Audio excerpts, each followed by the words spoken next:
Bom, eu estava grávida, né, já de 40 semanas e comecei a entrar em trabalho de parto. Fui para a maternidade já naquelas contrações, né, aquela coisa toda. E enquanto a gente estava no período de parto ativo, né, já quase para o Benjamin nascer, meu filho, a gente percebeu que eu estava com febre, né, minha médica detectou minha febre. E logo depois que ele nasceu, veio pro meu colo, a gente pôde curtir aquele momentinho mãe e filho que eu sonhei, né, durante os 9 meses da gravidez. Eu fui para um procedimento porque eu tinha tido uma hemorragia muito grave durante o parto. E durante o procedimento eles resolveram me testar para o Covid por causa dessa febre que surgiu do nada, né? Eles acharam estranho e já me colocaram numa máscara mesmo, por precaução. E fizeram um procedimento, voltei para o quarto e, para minha surpresa, né, eu nunca imaginava que esse resultado seria positivo. Naquele momento, o meu maior desespero era de não poder ficar com meu filho. Nunca imaginava que eu poderia gravar. E foi o que aconteceu, né? Depois de 3 dias, eu fui internada, depois piorei, fui para o CTI, com meu pulmão completamente tomado pelo Covid. Os médicos me deram 3 horas de vida, porque o meu pulmão praticamente não existia mais. Eles falaram que iam tentar me entubar, porque não sabiam nem se eu consegui. Graças a Deus me conseguiram entubar, mas viram que com a intubação também não ia conseguir nada além, assim, não ia ser suficiente. O oxigênio não vinha no meu pulmão.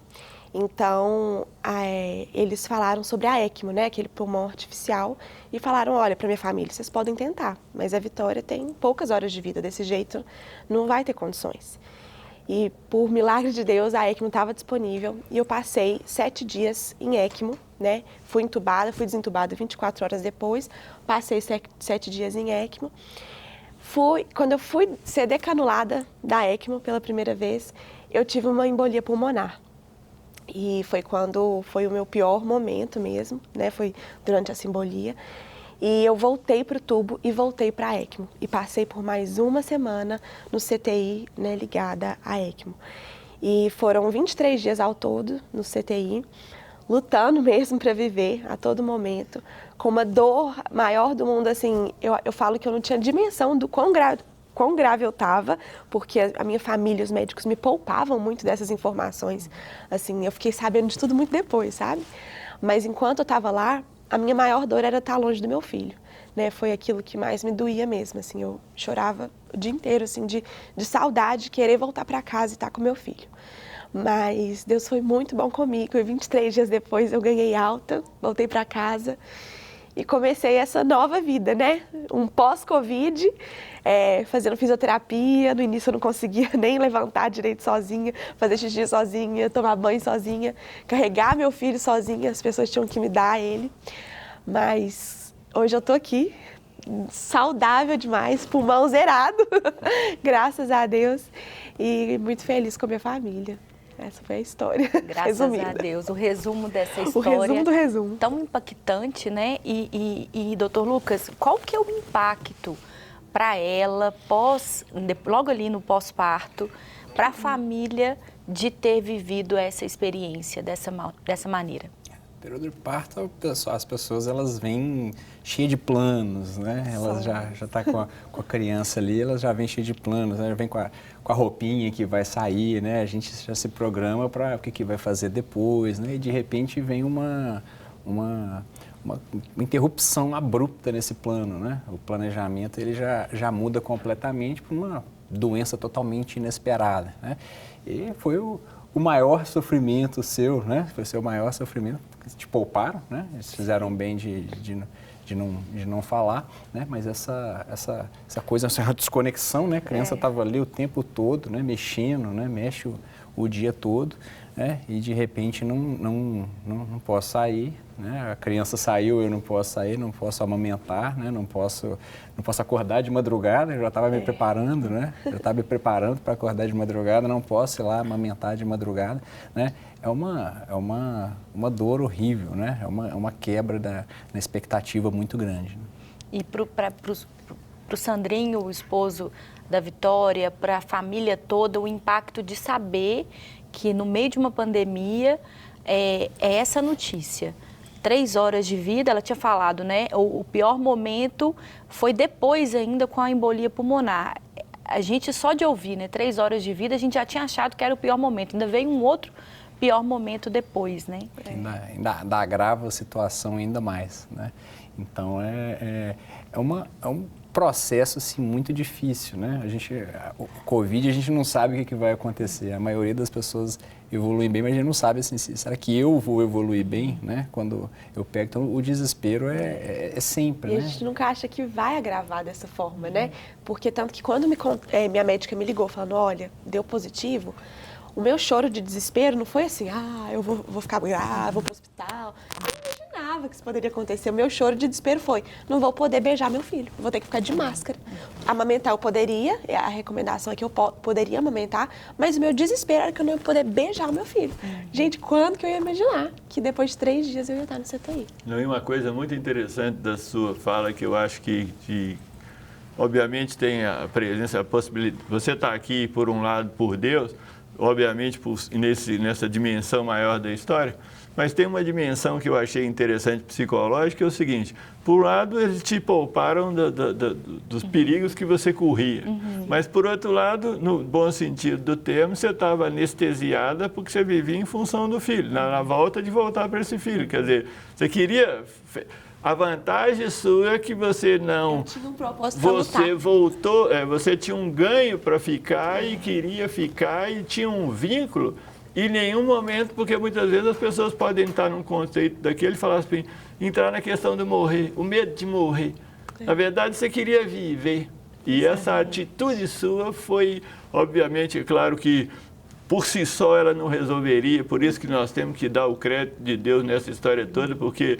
Outras pessoas, infelizmente, muitas pessoas com condições aparentemente iguais foram para outra eternidade, mas que o seu gosto, a sua luta para viver e a sua vontade de ver, isso te colocou, talvez, nesses processos que você passou, que obviamente eram doloridos, você vê que você nem...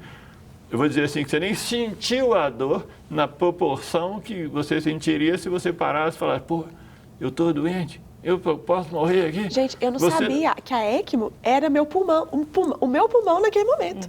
Eles falavam, você sabe o que é esse aparelho aqui? Aí eu sabia, o sangue sai, vai, oxigênio e volta. Gente, essa é a função do pulmão. Mas na hora, nem achava que estava ajudando o meu sangue, entendeu? Mas aí é que tem um negócio interessante, né? Porque você estava ali fisicamente, mas...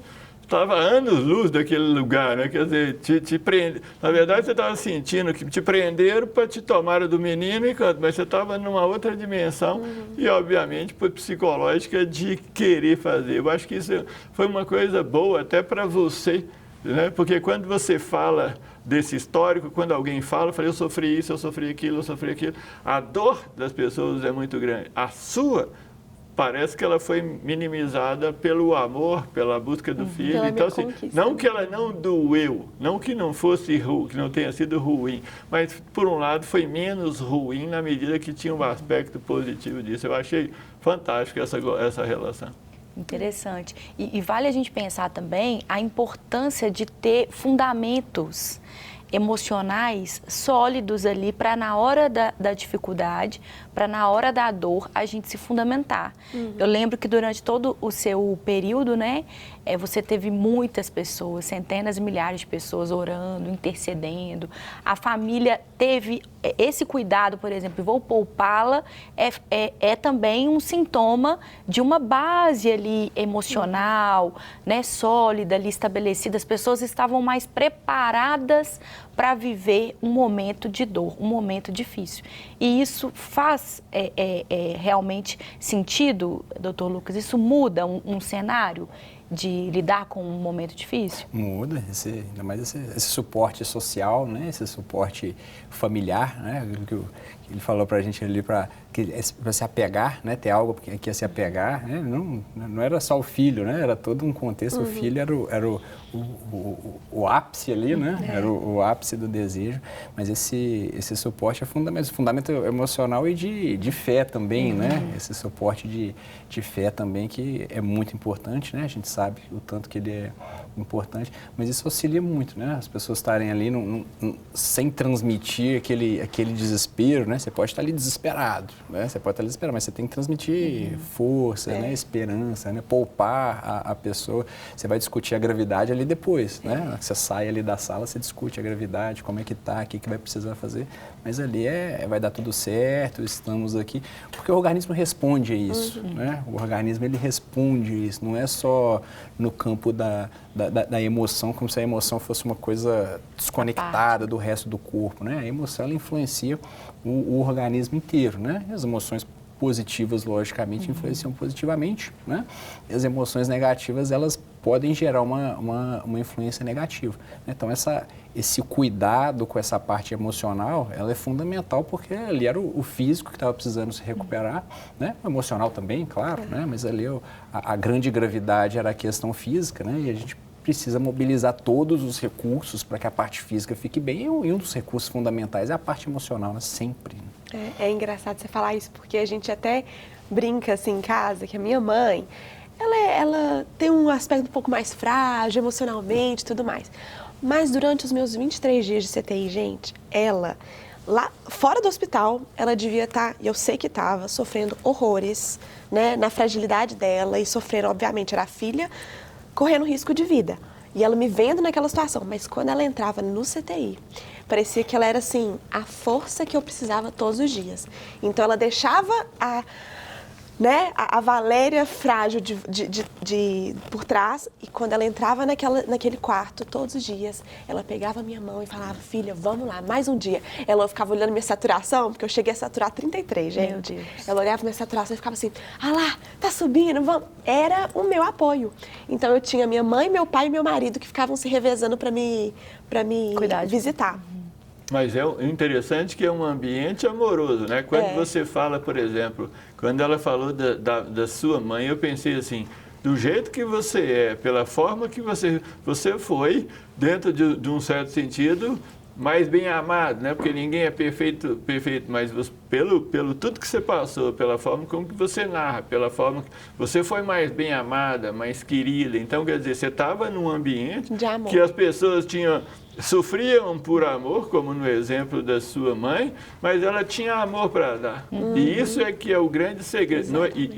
E o amor que você tem pelo seu filho vem dessa dinâmica familiar, que é uma dinâmica mais predominantemente positiva, porque existem muitas famílias que a predominância é negativa, então as pessoas meio que lutam umas contra as outras.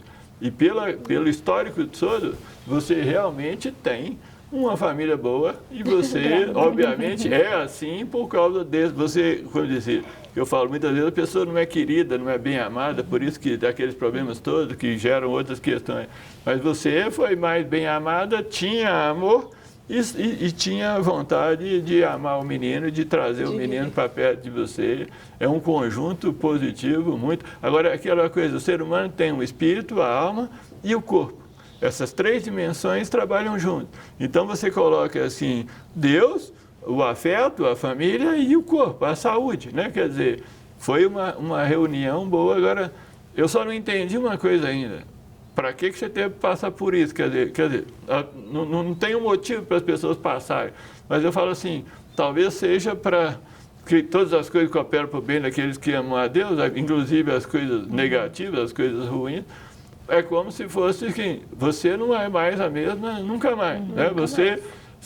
Eu não te conhecia antes, mas o que você é hoje, você é melhor do que você era e essa vida nunca mais vai ser a mesma e vai ser positivamente melhor. E a gente se perguntava muito isso, né? Por quê? Porque, assim, tudo que eu mais sonhava a minha vida toda era o quê? Ter minha família, né? Ter meu filho. Sonhava com o nascimento do Benjamin. Então, quando finalmente ele estava nos meus braços, né? A gente foi separado por uma doença por 23 dias. Então, esse questionamento do porquê comigo, porquê eu, porquê agora, não podia ter pego essa doença antes, ou então um pouquinho, sabe assim? Veio à tona, e não só para mim, mas para toda a minha família, né? Meu marido mesmo que a gente tenha a maior fé do mundo, gente, mas nessas horas, a nossa fé... Humano, né? A gente não sabe mais de nada. Então, mas hoje eu entendo, assim, porque eu vejo que, igual a Thalita estava falando, enquanto eu estava no hospital, surgiu um movimento aqui fora, né, de oração. As pessoas se envolveram mesmo na história. Poxa, era uma menina de 24 anos, né, sofrendo isso à beira da morte, com um filho aqui fora esperando ela. Então, isso é algo que as pessoas, elas queriam... Comove muito. E eu vejo que quantas pessoas foram reanimadas com essa história, sabe, a esperança Aí de tanto... você acabou de falar o motivo por que você passou por isso. Na verdade, é aquela história Pelo das pessoas... outro. E na verdade, aquela história das pessoas... Uma coisa que a gente tem que entender, mesmo que você é filho de Deus, a gente está sujeito às coisas negativas, a ficar doente, você não está... Você está no mundo ainda e sujeito a essas questões próprias do mundo. Mas você vê que a sua vida foi uma vida que mexeu com muita gente e que possivelmente, talvez você nem venha saber, contribuiu para a gente em algum canto, de ver que a vida pode ser melhor e isso é que eu acho que é fantástico no ser humano, E obviamente, pra viver, né? e mais ainda a mão de Deus nesse processo, porque é aquela coisa, infelizmente alguns foram e outros ficaram e graças a Deus você ficou e vai para frente, como diz outro. A minha questão é, você sabe qual que é o propósito da sua vida? Essa é uma questão interessante para buscar com Deus, porque você está nesse mundo, porque todo mundo tem um propósito. A questão é saber o propósito e caminhar nesse rumo, além de educar seu filho, que é a coisa mais importante que tem no mundo, é educar um ser humano. A coisa mais importante que existe, porque se você educá-lo, ele vai crescer e vai ser uma pessoa mais madura, aprender a lidar com a vida. Essa é a tarefa mais importante que tem. Mas existem outras que você pode fazer para ajudar. Eu acho interessante que quando a série Você é um Bom Motivo para Viver nasceu, a gente pensava muito num motivo, num propósito realmente com ela, né? E a gente, o que fundamentou, dentre outras experiências, que ao longo dos episódios eu conto um pouco mais, até você também me ajuda a contar, né, Dr. Lucas? É realmente desmistificar a ideia de que o povo mais feliz da Terra, né, o povo cristão, ele não adoeça, ele não tenha depressão, ele não tenha síndrome do pânico e tantas outras questões que levam, inclusive, a realidades tão tristes como a chegar em um suicídio, enfim. É realmente a gente entender essa dinâmica da vida de que a gente sofre, a gente passa por momentos difíceis, né? Jesus mesmo nos garantiu isso, né? Que no mundo nós teríamos aflições, mas que nós poderíamos ter bom ânimo porque Ele venceu o mundo. Então eu queria voltar um pouquinho aqui, Dr. Lucas, para essa parte dessa primeira infância, desse momento ali da nossa formação da identidade, dos nossos valores, em que a gente se sente amado ou não. Toda a história da Vivi aponta para essa história de uma pessoa que foi amada, que foi, né, que cresceu nesse ambiente. Ela sempre exalou amor e a gente que acompanhou ali nas redes sociais esse período, o que era mais evidente sobre ela é uma menina alegre, é uma menina amorosa. É o que todo mundo falava, né? Então, eu queria que você tratasse para a gente um pouquinho sobre isso e se é possível a gente ressignificar isso caso não tenha tido lá atrás. Sim, tem uma questão psicológica que é a gente, enquanto a gente não sacia uma necessidade, a gente continua buscando, né? Uma necessidade fundamental do ser humano é ser amado, né? E amar também, né? A gente tem essa necessidade, se a gente não tem ela, em algum momento da vida ela surge, né?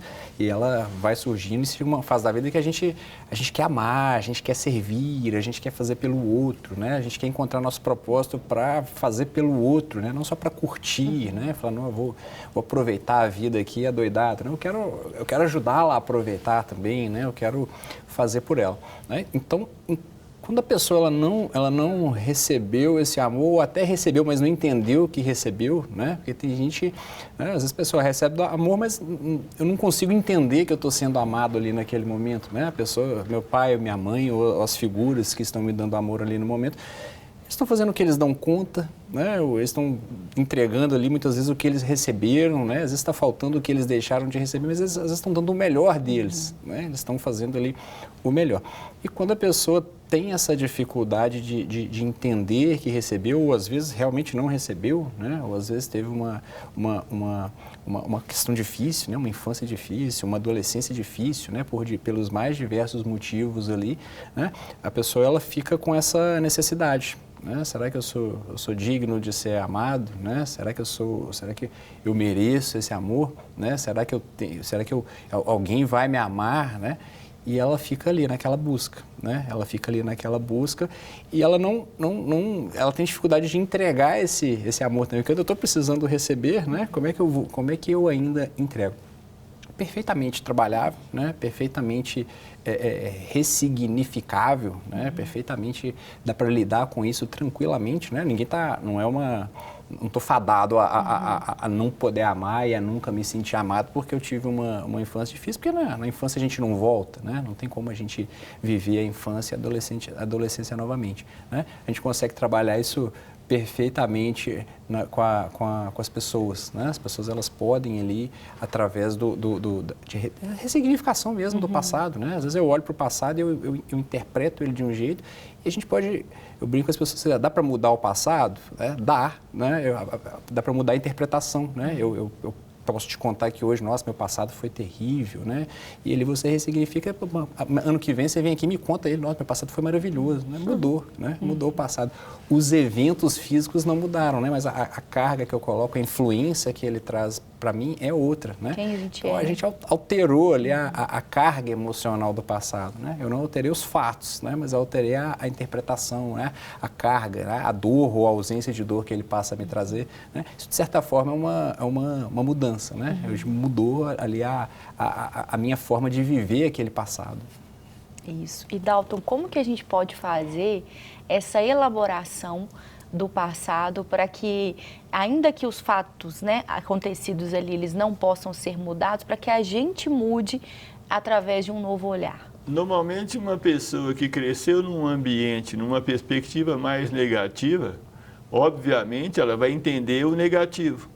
Ela vai ficar com a ênfase no negativo e não vai entender o positivo.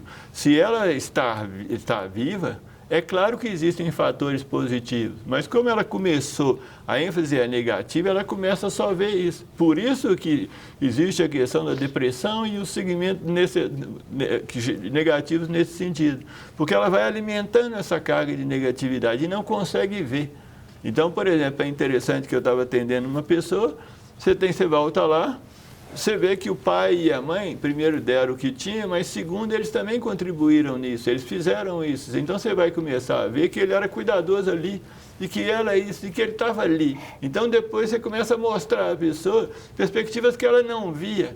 Então, você cura o negativo e mostra que é positivo. E o que você aprendeu? Porque você pode aprender com aquilo e melhorar. Da mesma forma que no caso dela, como o aspecto dela é positivo e ela teve um ganho maior positivo, é claro que ela vai ficar melhor. Ele somou o positivo na vida dela.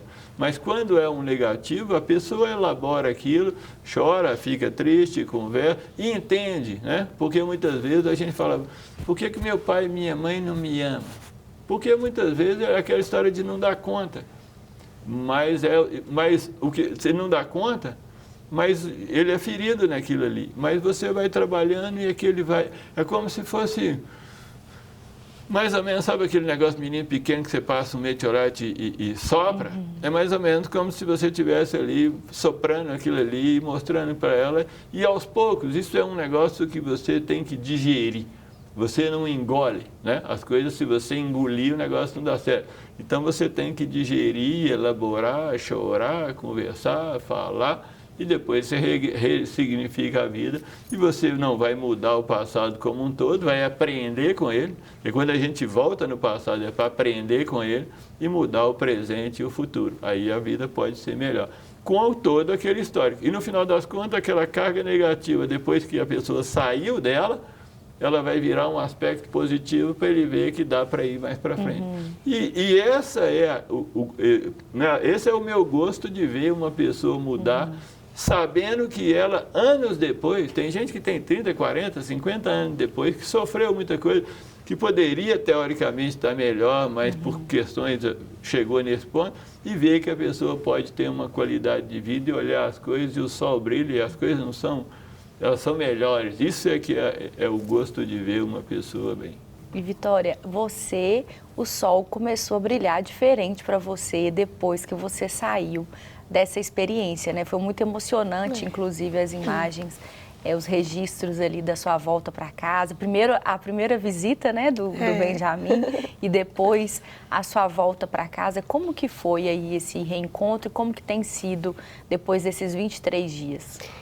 A gente se encontrou, eu ainda estava no CTI, eu estava assim, foi no sábado e no domingo eu ganhei alta do CTI, né? Aí os médicos deixaram o Benjamin lá me ver, eu tomei um banho de chuveiro antes primeiro, que eu não tomava há 20 dias, só banho de pano. Tomei o banho e eles trouxeram pra gente lá o Ben. Foi assim, eu falo que é como se eu tivesse encontrado com ele pela primeira vez, sabe? Como se ele tivesse... E foi minha médica, a minha obstetra que me entregou ele, assim. Então, foi como se fosse um renascimento mesmo, sabe? Eu encostei nele, eu beijei ele, coisa que eu não tinha feito desde que ele nasceu. Então, aquele momento para mim foi o marco da minha vida, aquele sábado. E fiquei mais uns dias ainda no quarto, até eu ter a alta completa. E quando eu cheguei em casa, eu falo assim que eu me deparei com uma vida nova, não só por causa do Covid, que eu estava... Era um corpo novo, né? Eu tava toda inchada, toda cheia de medicamento. A cabeça, eu ficava de noite ouvindo os barulhos do hospital. Eu sonhava que tinha médica entrando de noite, no quarto de noite. Eu acordava assustada, era aquela coisa. Tinha essa novidade e a novidade da maternidade, né? Que já mexe com a mulher como um todo. Então, eu lembro que as primeiras semanas eu me sentia como se fosse um peixinho fora d'água. Eu estava tentando, assim, assimilar a minha vida nova. E eu sabendo que a minha história tinha ganhado uma proporção tão grande aqui fora, eu não estava saindo de casa, assim, pra nada, mas minha mãe falava assim, filha, eu fui no supermercado, o povo começou a me perguntar de você, você tá conhecida? Eu falo, gente... Então, assim, era muita coisa para me assimilar. E então, foram umas semanas, assim... Né, aos pouquinhos, com muita ajuda, com uma rede de apoio muito boa. Eu não ia conseguir passar por isso sozinha, né, mas graças a Deus, eu vejo que Deus ele foi tão bom na minha cura, não só no hospital, mas fora também. Em menos de um mês eu estava de alta da fisioterapia, né, eu já estava com todos os meus movimentos, força e tal, recuperados, já estava conseguindo cuidar do meu bebê, que era aquilo que eu mais queria, né, e mentalmente falando, eu estava me sentindo muito mais forte, sabe? Esses pensamentos, esses pesadelos assim de noite sumiram com a primeira semana e eu comecei a colocar minha cabeça no lugar, buscando muito apoio da minha família e de Deus. O Benjamin nasceu 2 vezes, né? São 2 e eu também. Meu pai depois tatuou meu nome, Vitória. Minha data de nascimento, 1º de agosto, e minha data de nascimento da alta, 13 de julho. Ele tatuou. Eu fico emocionada porque eu acompanhei a história toda, né? Então, o Dalton estava falando com você sobre a questão de propósito e realmente eu vejo como que nós, como igreja, podemos com essas histórias todas ressignificar também a nossa fé. Porque foi um tempo de muita oração, né? Eu tenho um grupo de oração, um tanto de gente que nunca tinha visto a Vitória estava orando por ela, e eu sei que foram assim centenas de milhares de pessoas no Brasil e fora do Brasil, né? Até que vocês... hoje eu recebo o dia inteiro. Nem te conheço. A frase que eu mais leio todos os dias é: nem te conheço, mas orei tanto por você. Deus me acordava de noite para orar por você. Gente, como retribuir isso, né? Como... Eu fico impressionada. E é um renovo pra gente. Esse negócio chama amor de Deus. Esse negócio esquisito. Esse negócio é amor de Deus. E é um renovo pra gente, que a gente precisa experimentar, né? A gente, acho que não tem como passar imune a tudo isso, né, que nós temos vivido. Eu acho que se você passar imune, insensível a tudo que está acontecendo ao nosso redor, tem alguma coisa errada, né, que você está totalmente insensível, anestesiado. Então, é um tempo realmente da gente orar por quem a gente não conhece, a gente sair daquela coisa, trabalhar, pagar a conta, pagar boleto, reclamar, tá sol, tô reclamando, tô com calor, tô reclamando, tá? Sabe essa vida que você vai, o Dr. Lucas, ele compartilha muito lá na rede social sobre o banho gelado, né? Eu estava outro dia conversando, falando, gente, se nesse tempo que a gente está vivendo, você não dá conta de tomar um banho frio, de passar meia hora a mais ou a menos do seu horário de almoço, eu não sei, porque tá tudo tão desafiador, né, que eu acho que é esse momento realmente da gente olhar as coisas com mais graça. Eu lembro que a Vitória compartilhou sobre o primeiro banho, né, e foi muito marcante, porque o banho, você ficou 20 dias sem tomar banho, só o banho de pano. Então, assim, e isso é uma realidade de quem está num estado grave de depressão. A pessoa, ela não quer tomar banho, ela não tem essa força, ela não tem essa coragem. E é por isso que é tão importante a gente valorizar as pequenas coisas. Porque às vezes alguém está nos assistindo e passando por um quadro, né, ou meio depressivo, tudo é uma vitória. Né? Um banho é uma vitória, escovar o cabelo é uma vitória, passar, porque a gente acha assim, nossa, eu vou fazer uma coisa muito grande, mas nós somos um bom motivo para viver. E essas pequenas coisas do dia a dia são grandes demais. Né? É uma vitória. Pensa, quantas células a gente levanta da cama todos os dias, quando a gente levanta da cama, quando a gente acorda, quando a gente vai viver. Só que a gente só percebe isso quando a gente está num estado grave num hospital. Aí você daria tudo para voltar e estar bem, e pedir a Deus mais uns 10 anos no mínimo e para fazer o que você faria. Por isso que eu acho que ela tem uma bênção por isso, porque apesar de ela ter passado por uma situação difícil, obviamente ela está aqui bem, ela nunca mais vai ser a mesma. Depois desse histórico todo, ela não sai a mesma. E, obviamente, ela tem um propósito, Deus tem um propósito na vida dela. É interessante quando ela diz que a pessoa fala para ela que Deus me acorda de noite para orar para você, e eu nem te conheço. Então, quer dizer, essa moça serviu para muita coisa, para um propósito de Deus grande, e acredito que ela tenha um significado importante para ajudar. Ela serviu para isso, para as pessoas, para juntar as pessoas. Agora, uma coisa que você falou anteriormente que eu quero colocar é o seguinte: dentro da igreja, a coisa que eu quero trabalhar dentro da igreja é maturidade psicológica e maturidade espiritual. Se as pessoas não amadurecerem, por mais que elas tenham coisas boas, elas são infelizes porque não sabem dar valor. E muitas vezes as pessoas estão buscando coisas que elas não vão achar, né? Porque ela não sabe dar o valor. É aquela história do cara que achou um saco cheio de pedrinha na praia e vai jogando a pedrinha no mar. No final, quase acabando as pedrinhas, que ele descobre que aquilo era um brilhante.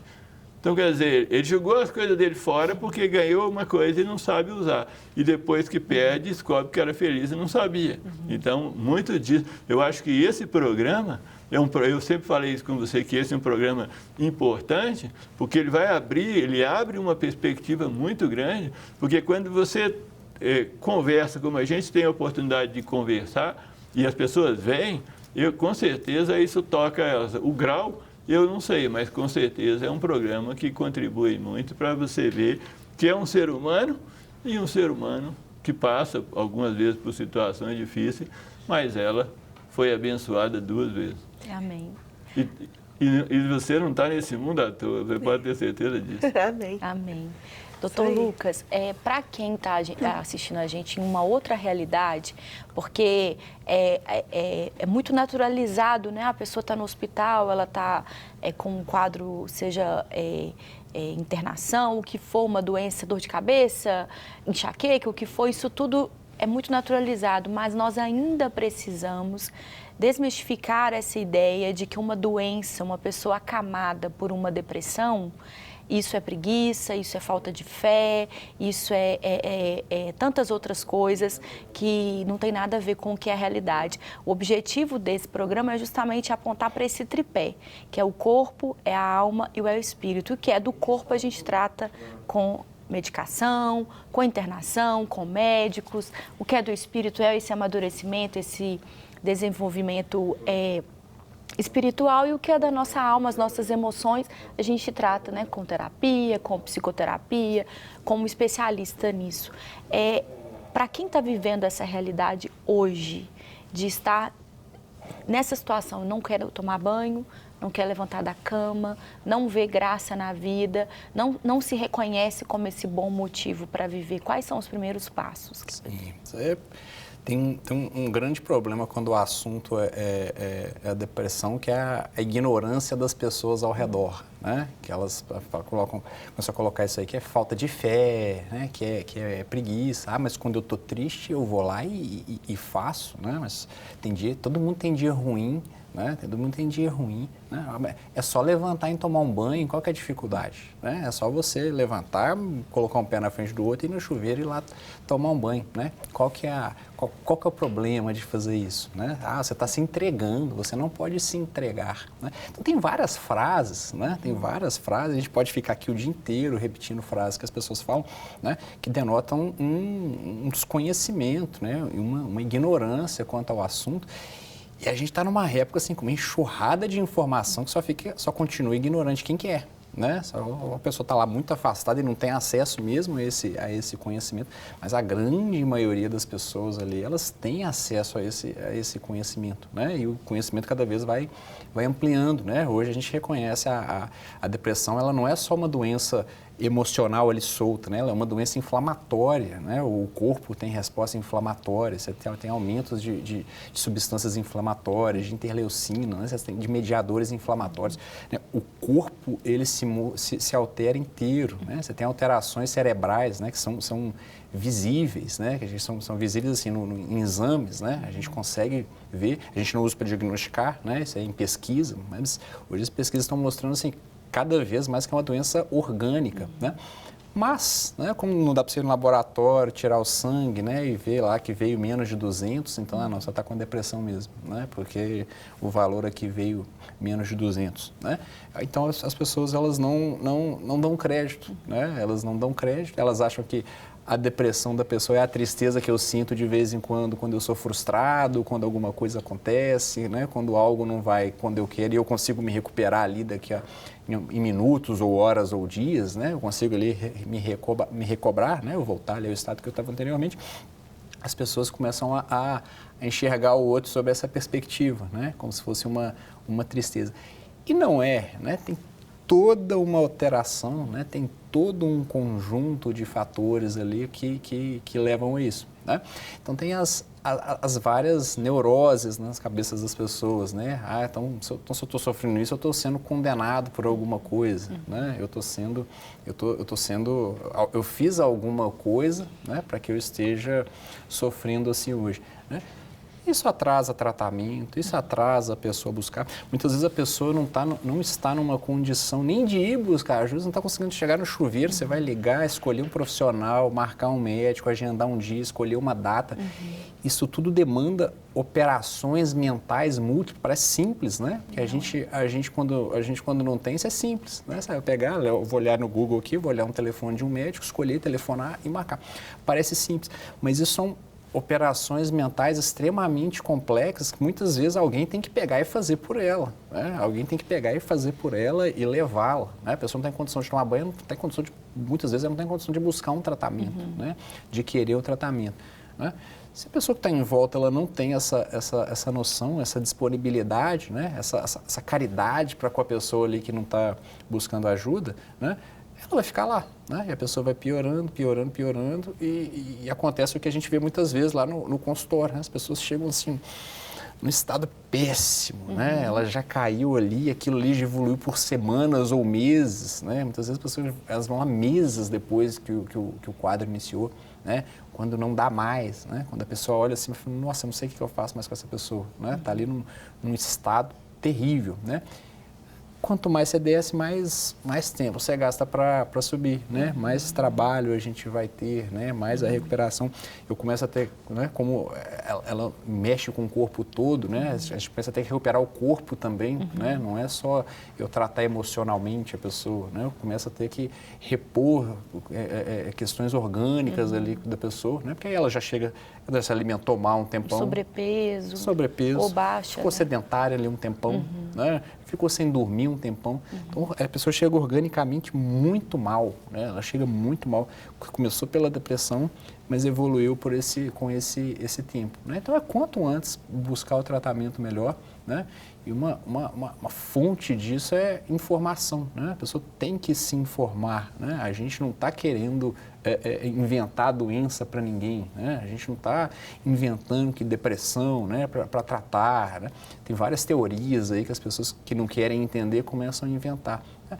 Morre muita gente por causa de depressão, né? Muita gente sofrendo, tem muita gente tratando, mas tem muito mais gente não tratando do que tratando, né? E vivendo muito aquém do que poderia, né? Então as pessoas têm que se informar, ter um olhar mais amoroso sobre as pessoas com depressão, tem que ter um olhar mais amoroso sobre a própria depressão, porque é uma coisa que a gente tem que, muitas vezes, se unir para combater, né? Não é só o psiquiatra e o paciente. Eu preciso, muitas vezes, da família, eu preciso, muitas vezes, do cônjuge, eu preciso, muitas vezes, de um suporte para que a pessoa seja levada, motivada até tomar o comprimido todo dia, né? Que é uma coisa simples de fazer, mas muitas vezes a pessoa não quer, né? Ela não quer fazer. Não, e uma coisa interessante que você falou no final, a respeito da família, eu estava trabalhando nesse tema também, se tem uma coisa seguinte, é a família. Agora, precisa de ajudar a família também. Sim. A família ajuda o membro, mas ela também sofre. Sim. Então, ela precisa também ser ajudada. E os amigos, esses amigos, como é o exemplo aqui, e gente que... Essa força, muitas vezes, infelizmente, até porque a própria família está presa nesse sentido, nesse sistema psicologicamente, seja consciente ou inconscientemente. Então, essa dinâmica, eu sempre falava desde de quando eu estudava, que aquela pessoa que está ali, na verdade, ela é a mais forte do sistema, que aguenta o sistema inteiro. Mas ela sofre por isso. E todo mundo, meio que inconsciente, tem uma dificuldade ali. Então, a própria família tem uma perda. Se acontecer da pessoa tirar a própria vida, a família e as pessoas mais próximas vão ficar com um sofrimento muito grande. Mas a própria família precisa, porque eu estava conversando com uma pessoa, numa ocasião, ela falou assim, meu filho não quer. Quer dizer, eu não tenho, a pessoa não tem e ela também não aguenta. Então, por isso que muitas vezes o de fora... E o amigo, ele vem de fora daquela dinâmica familiar e ele pode ver com outros olhos que as pessoas envolvidas naquela questão psicológica ali inconsciente não conseguem ver. Então, a família precisa da ajuda e os amigos muitas vezes podem servir muito se ele não vai levar no médico, ele pode ser uma pessoa que ajuda, porque muitas vezes a família também fica numa situação muito complicada. Quando você tem uma pessoa deprimida dentro de casa, você fica afetado por aquilo, porque de uma certa forma você fica meio dentro daquele processo. Então, muitas vezes não é muito fácil de você trabalhar. Por isso você tem que ir num profissional, porque o profissional... Ele está de fora da sua família, mas ele tem uma compreensão dessa dinâmica e tem um afeto necessário para fazer isso. Por isso, e as amizades são uma coisa grande. Você vê que essa moça foi abençoada por muita gente que passou a gostar dela sem saber e que Deus levantou com isso. Você vê que, como no caso dela, foi uma confluência positiva, mas muita gente não tem isso, que é uma coisa boa que você tem. Você é uma moça privilegiada e aprende a isso e saiba dar o valor a isso, porque não é fácil. Infelizmente, muita gente não tem um afeto, um amor, uma família que cuida, que tem afeto. Isso aí é um negócio... Duas coisas importantes é educar um filho e ter uma família. E é legal você falar isso, porque... Eu senti em todo momento que enquanto eles estavam cuidando de mim, tinha gente cuidando deles também. Porque não é fácil para o marido ver a esposa passando por isso, para uma mãe e um pai ver a filha passando por isso. Mas eu sabia que tinha gente ali fora que estava sendo suporte para eles também. Isso, fundamental. Cada um, assim, é uma cadeia, né? Todo mundo se ajudando. E fica para a gente também, dentro desse contexto da história da Vitória, que o marido, o pai, a mãe estavam ali cerca de 20 dias em função integral da enfermidade dela. No caso da depressão e tantas outras doenças, como o senhor falou muito bem sobre o adoecimento geral da família, não protelar a busca por ajuda, porque é muito tempo se desgastando com essa enfermidade sem cuidado. Então, a gente precisa buscar realmente suporte e ajuda o quanto antes. Vitória, eu quero te agradecer. A sua história é uma inspiração para nós. Você é uma inspiração para nós, porque você é um bom motivo para viver. Nós queremos te homenagear com um girassol, que é esse símbolo do nosso programa. Obrigada. Essa possibilidade que todos nós temos de voltar a nossa vida, o nosso coração para a luz, que é Jesus. Amém. Muito obrigada. Obrigada a vocês. Foi um prazer. Que lindo.